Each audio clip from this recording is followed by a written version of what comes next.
Online आवेदन जो है 12 अप्रैल 2025 से लेकर 11 मई 2025 तक कर सकते हैं। और अगर आपने फी पेमेंट जमा नहीं किया है तो 15 मई तक फी पेमेंट जमा कर सकते हैं। मान लीजिए आपने फॉर्म भर के सबमिट कर दिया, सिर्फ फी पेमेंट बाकी है तो आप 13 मई तक कर सकते हैं फी पेमेंट। करेक्शन करना चाहते हैं तो 14 मई से लेकर 23 मई तक आप इसमें करेक्शन कर सकते हैं, सुधार कर सकते हैं। फॉर्म भरने की पूरी विस्तृत जानकारी जो हम आपको इस वीडियो में बताएंगे। एक नया आईडी कैसे बनाएंगे अगर आप पहली बार फॉर्म भर रहे हैं रेलवे का, या अगर आपके पास पहले से आईडी है तो उसे आप लॉगिन करके कैसे फॉर्म को अप्लाई करेंगे, कौन सा जोन चुनाव करना है, फोटो, सिग्नेचर, ये सब चीज हम आपको जो है इस वीडियो में डिटेल में अच्छे से बताने वाले हैं। वीडियो को आपको क्या करना है, लास्ट तक देखना है और समझना है कि कैसे आपको फॉर्म को भरना है। देखिए रेलवे के ऑफिशियल साइट पे आप आ जाएंगे rrbapply.gov.in, या मैंने आपको डायरेक्ट लिंक डिस्क्रिप्शन बॉक्स में दे दिया है, या गूगल में जाना है, सर्च करना है डीएस हेल्पिंग फॉरएवर, ये वाली वेबसाइट आपको मिलेगी। इस पे हर प्रकार की अपडेट, हर प्रकार की वैकेंसी देखने को मिलती है, live update, upcoming vacancy, central job result, state job admit card, syllabus, admission, सभी चीजों को यहाँ पे देखने को मिलता है। यहीं पे देखेंगे तो आरआरबी एलपी का वैकेंसी का नोटिफिकेशन देखने को मिलेगा। इस पे क्लिक करके सारी जानकारी को पढ़ सकते हैं, क्वालिफिकेशन पढ़ सकते हैं कि कौन लोग फॉर्म भर सकता है, कौन लोग फॉर्म नहीं भर सकता है। यहीं पे आप नीचे आएंगे, यहाँ पे आपको जो है एक अप्लाई का लिंक मिलेगा, आप इस पे क्लिक करेंगे, सीधे आप इस अप्लाई वाले पेज पे आ जाएंगे। अब यहाँ पे आप देखेंगे तो आपको सबसे पहले नोटिफिकेशन भी देखने को मिल जाता है। आप यहाँ से नोटिफिकेशन देख सकते हैं, क्लोजिंग डेट भी देख सकते हैं फॉर्म भरने का। यहाँ पे आपको कॉर्नर पे क्रिएट एन अकाउंट का ऑप्शन मिलता है, ऑलरेडी हैव एन अकाउंट का ऑप्शन मिलता है, आप इस पे क्लिक करेंगे। मान लीजिए सपोज आपने जो है इससे पिछली वाली वैकेंसी एलपी का फॉर्म भरा था, या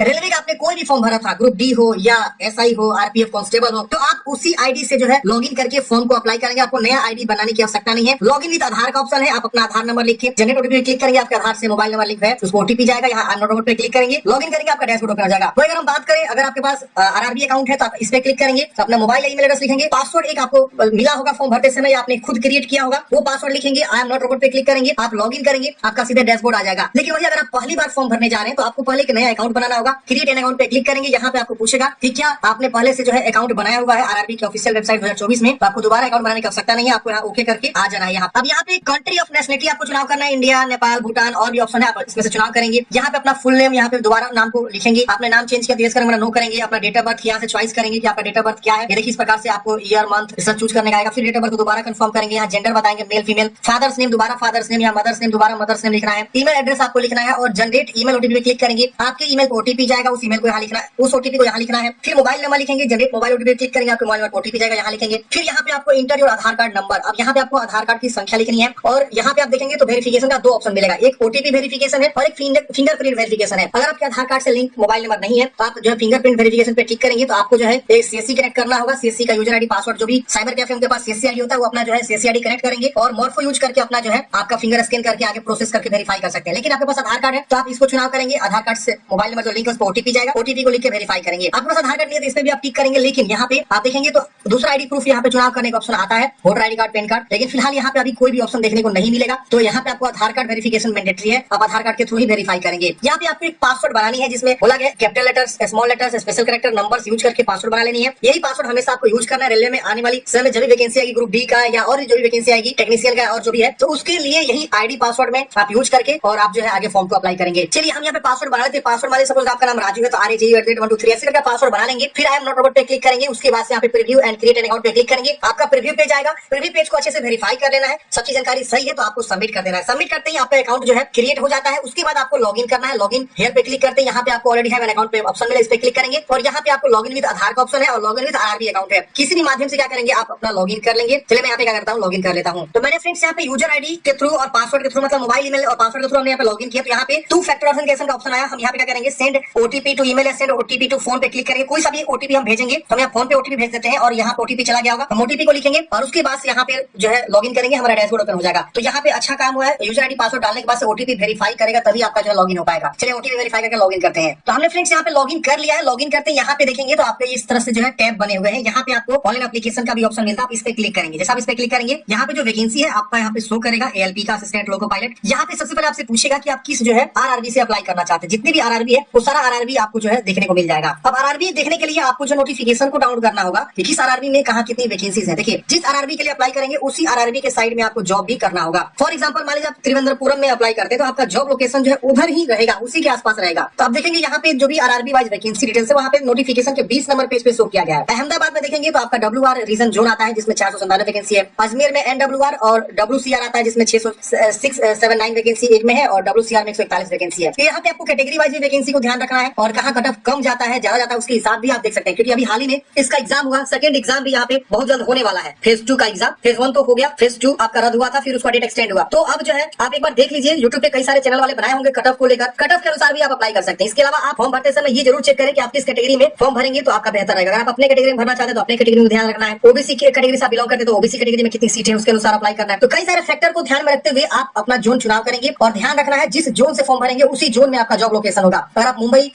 आरआरबी से अप्लाई करेंगे तो आपका इन तीनों में से जहां भी आप देंगे प्रेफरेंस उसके अनुसार आपका जो यहाँ पे जॉब लोकेशन पड़ने वाला है। पटना में से भरना चाहते हो पटना में जॉब लोकेशन, मुजफ्फरपुर से मुजफ्फरपुर में, रांची से भरेंगे तो रांची में, सिकंदराबाद सिलीगुड़ी त्रिवेंद्रपुरम, तो तमाम जो है जोन आपको देखने को मिलेगा। जोन वाइज वैकेंसी और वैकेंसी कहाँ कितनी सीटें हैं कैटेगरी वाइज भी आपको देखने को मिल जाता है। तो आप अपने अनुसार चुनाव करेंगे और उसके अनुसार यहाँ पे जो भी जोन से अप्लाई करना चाहते हो चुनाव करेंगे और I am not correctly divided by any RRB RRC उसको से नेक्स्ट कर देंगे। अब यहाँ पे देखेंगे फ्रेंड्स तो यहाँ पे आपके कुछ जानकारी जो है ऑटोमेटिक फैच होता है जो आपने ऑलरेडी पहले से फॉर्म फिलअप किया है उसके अकॉर्डिंग। यहाँ पे जैसे आपका डेट ऑफ बर्थ, आपका father name, full name, mother's name, email ID, mobile number, ये सब ऑटोमेटिक फैच हो जाता है डाटा। ये आप फिलअप रहता है ऑलरेडी। यहाँ पे आप मैरिड है कि अनमैरिड है आपको चुनाव करना है। रिलीजन बताना है हिंदू मुस्लिम क्या है, यहाँ पे आपका मातृभाषा क्या है, यहाँ से चुनाव करेंगे मदर टंग। यहाँ पे लैंग्वेज ऑफ एग्जामिनेशन किस भाषा में एग्जाम देना चाहते हैं यहाँ से आप अपना चुनाव करेंगे। हिंदी, गुजराती, तमाम लैंग्वेज है। जिसमें लैंग्वेज में आप कंफर्टेबल है वो लैंग्वेज का चुनाव कर सकते हैं। यहाँ पे आपको बताना है विजुअल मार्क्स 1 मार्क्स 2 मतलब बॉडी में पहचान, तीर का निशान, कांटा का निशान, जला का निशान, जो भी आपके बॉडी में पहचान है अपने अकॉर्डिंग चुनाव मतलब लिखेंगे। यहाँ पे जैसे मान लीजिए आपके जो है सर पे एक मोल है तो अ मोल ऑन द फोरहेड ऐसे आप लिख सकते हैं। तो उसको आप ऐसे लिख देंगे जो भी आपके बॉडी में पहचान है। 2 पहचान आपको देना है। फिर आप नीचे आएंगे तो यहाँ पे आपको जो है बताना है कम्युनिटी। अगर आप जनरल से तो जनरल चूज करेंगे, एससी है तो एससी चुनाव करेंगे और एससी में देखेंगे यहाँ पे आपको कैटेगरी सर्टिफिकेट देना होगा। ओबीसी है तो एनसीएल देना होगा। यहाँ पे आई अंडरस्टैंड एग्री पे क्लिक करेंगे तो यहाँ पे आपको जो है आएगा लिखने के लिए कि आप अपना कास्ट का नाम लिखेंगे तो नेम ऑफ द कास्ट क्या है, कास्ट का सर्टिफिकेट नंबर क्या है और कहाँ से आपने बनवाया हुआ है ये आपको जो है चुनाव करना है। इश्यूइंग अथॉरिटी कौन है जो आपका कास्ट सर्टिफिकेट इशू किया। मोस्टली देखा जाए बिहार में रेवेन्यू ऑफिसर जो है इशू करता है तो रेवेन्यू ऑफिसर आप यहाँ चुनाव करेंगे। एग्जीक्यूटिव मजिस्ट्रेट है, डिस्ट्रिक्ट मजिस्ट्रेट है, डिप्टी कलेक्टर है, डिप्टी कमिश्नर है, डिस्ट्रिक्ट मजिस्ट्रेट है, जहां से भी आपने बनवाया हुआ है उसका आप क्या करेंगे यहाँ से चुनाव करेंगे। यहाँ किस राज्य से बनवाया हुआ है, कब आपने बनवाया हुआ है और आपको ट्रेवल पास चाहिए तो यस करेंगे और यहाँ पे अपना जो है जाति सर्टिफिकेट को अपलोड करेंगे जो कि 400 KB से कम पीडीएफ में होना चाहिए और अपना नियरेस्ट रेलवे स्टेशन बताएंगे जहां से अभी आप ट्रेवल करना चाहते हैं। ट्रेवल पास वो होता है जिसके माध्यम से आप फ्री में जो है ट्रेवल कर सकते हैं एग्जाम देने के लिए। आपको सिर्फ एडमिट कार्ड दिखाना होता है और ट्रेवल पास दिखाना होता है। जब आपका एडमिट कार्ड जारी होगा तो ट्रेवल पास आपको मिल जाता है। तो ये एससी एसटी की कैटेगरी में आपको इस प्रकार से जो है आएगा, आपको लिखना होगा। अगर आप ओबीसी है तो ओबीसी में यहाँ पे आपको जो है creamy layer non creamy layer का ऑप्शन आता है। तो आप पूछेगा कि do you come under OBC non creamy layer. अगर आप जो है नॉन क्रीमी लेयर से आते हैं तो यस करेंगे और यहाँ पे आपको अंडरस्टैंड एग्री पे क्लिक करना है। अब देखिए नॉन क्रीमी लेयर में कौन आता है, ओबीसी में ना एनसीएल और सीएल होता है। Creamy layer non creamy layer, non creamy layer होता है जिनकी फैमिली इनकम 8 लाख से कम होती है और ये सर्टिफिकेट आपको बनवाना होता है। अगर आप नहीं बनवा के रखेंगे पहले से फॉर्म भरने से पहले तो आपको आगे चल के डीबी में दिक्कत होगी। तो आप पहले से फॉर्म भरने से पहले बनवा के रखेंगे। लेटेस्ट वाला बनवा के रखना होता है। इनकम के आधार पे ये बनता है। आपका ईडब्ल्यूएस हो गया, एनसीएल हो गया, तो आप लेटेस्ट वाला ही बनवा के रखेंगे। आप ज्यादा ओल्ड वाला नहीं चलेगा। यहाँ पे जैसे 2 साल 4 साल पुराना है, 1 साल ओल्ड चल सकता है। जैसे 2024 वाला चल सकता है, अभी 25 आ गया तो 25 वाला भी बनवाया तो भी चल सकता है। कोई सा भी आप यहाँ पे लगा सकते हैं। तो यहाँ पे अपना उसी प्रकार से एनसीएल के बारे में जानकारी देना है, name of the caste, certificate number, issuing authority और डेट ऑफ इशू।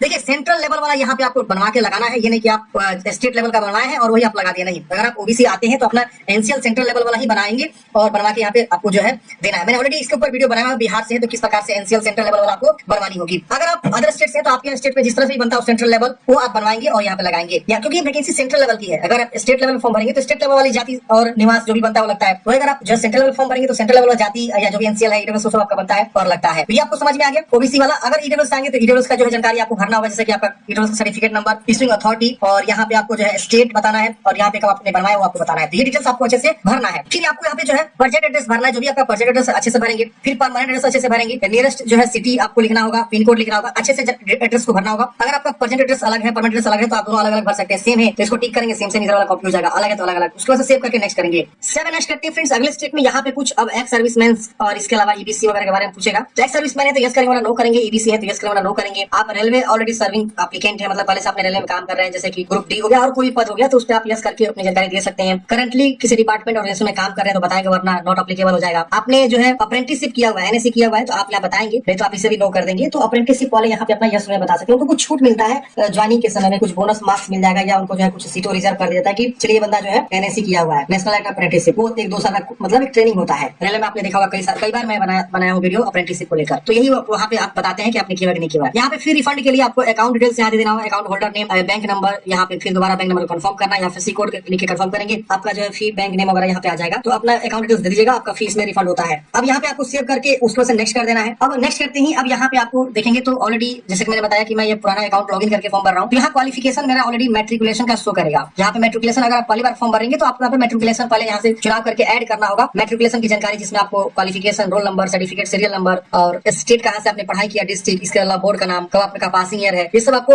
और इसका जो मार्कशीट अटैच करके आपको अपडेट करना होगा। तो मेरा ये पुराना कैंडिडेट है तो इसलिए यहाँ पे जो इनका दिखा रहा है पुराना मैट्रिक की जानकारी। अब यहाँ पे देखेंगे तो क्वालिफिकेशन और आपको ऐड करना है। जैसे कि एलपी का फॉर्म भरने के लिए इन चारों में से कोई आपके पास क्वालिफिकेशन होना चाहिए। अगर आपने 3 साल का डिप्लोमा किया इंजीनियरिंग में तो भी फॉर्म भर सकते हैं, अगर आपने डिग्री किया इंजीनियरिंग में तो भी फॉर्म भर सकते हैं, आईटीआई किया है तो भी फॉर्म भर सकते हैं, एनएससी यानी नेशनल एक्ट अप्रेंटिसशिप किया हुआ है तो भी आप यहाँ पे फॉर्म को अप्लाई कर सकते हैं। लेकिन यहाँ पे ट्रेड होना चाहिए, मतलब जिस ट्रेड में इन्होंने बोला हुआ उस ट्रेड से क्या करना होना चाहिए। मान लीजिए मैट्रिक के बाद आपने जो है फिटर, इलेक्ट्रीशियन, इंस्ट्रूमेंट मैकेनिक, मिल राइटर, इसके अलावा maintenance mechanic, mechanic radio electronics mechanic, इसमें से कोई एक ट्रेड से आपने आईटीआई किया हुआ हो। इसके अलावा जो आपका यहाँ पे जो अप्रेंटिसशिप है इसमें से कोई एक ट्रेड से आपने अप्रेंटिसशिप किया तो भी आप फॉर्म भरेंगे। इसके अलावा 3 साल का डिप्लोमा किया हुआ है जैसे कि मैकेनिकल, इलेक्ट्रिकल, इलेक्ट्रॉनिक्स, ऑटोमोबाइल्स, इसमें से किसी एक ट्रेड से तो फॉर्म भरेंगे। इंजीनियरिंग किया हुआ इसमें से किसी एक ट्रेड से तो ही आप फॉर्म भरेंगे। तो आप अपने अकॉर्डिंग यहाँ से वो चुनाव करेंगे जिस भी ट्रेड से, जिस भी क्वालिफिकेशन से फॉर्म भरना चाहते हैं। फिर यहाँ ट्रेड आएगा, ट्रेड चुनाव करेंगे, फिर यहाँ किस राज्य से आपने पढ़ाई किया, किस जिला से आपने पढ़ाई किया, और नेम ऑफ द इंस्टीट्यूट कहाँ से आपने पढ़ाई किया, passing year, certificate issue bye 2 ही कंपनी होगी, एनसीवीटी, एससीवीटी। ये एक तरह से बोर्ड है, कंडक्टिंग बॉडी है जो इस ट्रेड टेक्निकल जो ट्रेड होता है उसका जो है एग्जाम कंडक्ट करती है, एनसीवीटी, एससीवीटी। तो जहां से पढ़ाई उसका चुनाव करेंगे। और यहाँ पे आपको बताना है नेशनल ट्रेड सर्टिफिकेट है, स्टेट ट्रेड सर्टिफिकेट है। तो अगर आपका एनसीवीटी है तो वो आपका जो यहाँ पे नेशनल हो जाएगा, अगर एससीवीटी है तो स्टेट वाला, तो स्टेट ट्रेड सर्टिफिकेट है। ये सब आप चुनाव करेंगे और यहाँ पे ऐड करके उसके बाद आपको नेक्स्ट कर देना है। अगर और भी कोई क्वालिफिकेशन की आईटीआई के बाद आपने एनएससी किया हो तो आप एनएससी को भी ऐड कर सकते हैं। अब ऐसे आप ऐड कर लीजिए क्वालिफिकेशन, उसके बाद आपको नेक्स्ट कर देना है। क्वालिफिकेशन जानकारी ऐड करने के बाद से नेक्स्ट करेंगे। अब अगले स्टेप में आपको यहाँ पे फोटोग्राफ अपलोड करनी है, पासपोर्ट साइज, और यहाँ पे आपको सिग्नेचर अपलोड करनी है जो कि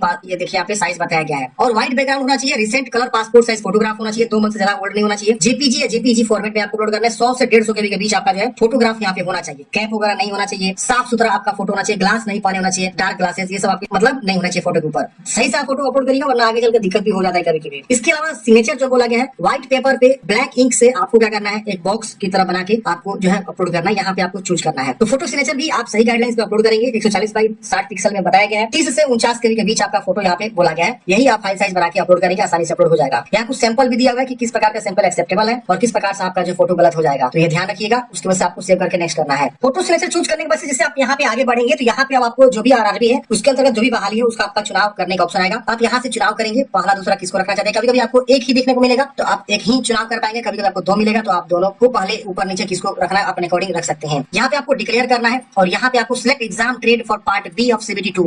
CBT2 जो इसका एग्जाम होगा उसमें आपको ट्रेड का चुनाव करना होगा। तो यहाँ पे जिस भी ट्रेड से आप आईटीआई या डिप्लोमा या जो भी आपने किया है उसका ही ऑप्शन देखने को मिलेगा। वो ऑप्शन आप यहाँ से चुनाव करेंगे और उसके बाद यहाँ पे आपको डिक्लेयर करना है, अपना प्लेस लिखना मतलब गाँव का नाम, और उसके बाद यहाँ पे आपको सेव करके प्रीव्यू एप्लीकेशन पे क्लिक करना है। प्रीव्यू करते हैं फ्रेंड्स, यहाँ पे आपका सारा जानकारी शो होता है कि आप एक बार जानकारी को वेरीफाई करेंगे, यहाँ सारा जानकारी सही है। अगर कहीं इसमें गलती है तो आप एडिट करेंगे, नहीं गलती है तो इसको आप टिक करेंगे और यहाँ सबमिट करेंगे, आपका फॉर्म सबमिट हो जाएगा। उसके बाद से आपको जो है डैशबोर्ड पे ले जाएगा, वहाँ पे आपको पेमेंट का ऑप्शन मिलेगा। पेमेंट पे क्लिक करके पेमेंट जमा कर लेंगे। अगर आप जनरल ओबीसी से आएंगे तो 500 रुपए आवेदन शुल्क लगेंगे, अगर आप ईडब्ल्यूएस आएंगे तो भी 500, और SC ST फीमेल है तो 250 रुपए आपको आवेदन शुल्क जमा करना होगा। उसके बाद आपका फॉर्म फाइनल सबमिट हो जाएगा, प्रिंट आउट आप निकाल लेंगे। फॉर्म भरने के बाद से अगर आप प्रिंट करना चाहते हैं तो आप यहाँ पे देखेंगे तो आपको इस प्रकार से जो है जो भी आपने फॉर्म भरा उसका जो है प्रिंट आपको देखने को मिलेगा और यहाँ पे आपका जो है सक्सेस पेमेंट का भी ऑप्शन देखने को मिल जाएगा। आप यहाँ से प्रिंट आउट निकाल सकते हैं। देखिए फ्रेंड्स, अगर आपका जो है फॉर्म में या रजिस्ट्रेशन में कोई मॉडिफाई करना है तो आपको यहाँ पे रजिस्ट्रेशन मॉडिफिकेशन का भी ऑप्शन कमिंग सून दिखा रहा है, मतलब अभी बहुत जल्द ये वाला ऑप्शन आपको देखने को मिलेगा जो कि 18 अप्रैल के बाद आपको जो है लाइव देखने को मिल सकता है। तो आप इसमें जो भी मॉडिफाई करना चाहते हैं जैसे अपना नाम, father name, mother's name, date of birth, gender, email ID, phone number, तो ये सब आप जो है